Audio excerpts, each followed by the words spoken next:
یا ایہا الرسل کلوا من الطیبات واعملوا صالحا، اے رسولو کھاؤ پاکیزہ چیزیں، واعملوا صالحا اور نیک صالح اعمال کرو۔ اللہ تبارک و تعالیٰ یہاں اپنے انبیاء کرام کو، رسول کو حکم دے رہے ہیں کہ اپنی غذا کو پاکیزہ بناؤ، حلال چیزیں کھاؤ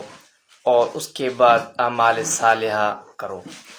یہاں اللہ تعالیٰ نے دو چیزوں کا ذکر کیا ہے، ایک حلال کھانے کا اور اس کے بعد نیک صالح اعمال کا۔ ان دونوں کا آپس میں گہرا تعلق ہے کہ یہاں سے ہمیں بھی سبق ملتا ہے کہ ہم اپنی غذا کو حلال پاکیزہ کریں، حرام چیزوں سے اپنے آپ کو دور رکھیں، یا وہ غذائیت جو مشتبہ ہے، جو اشتباہ کے اندر انسان کو ڈالتا ہے کہ پتہ نہیں حلال ہے یا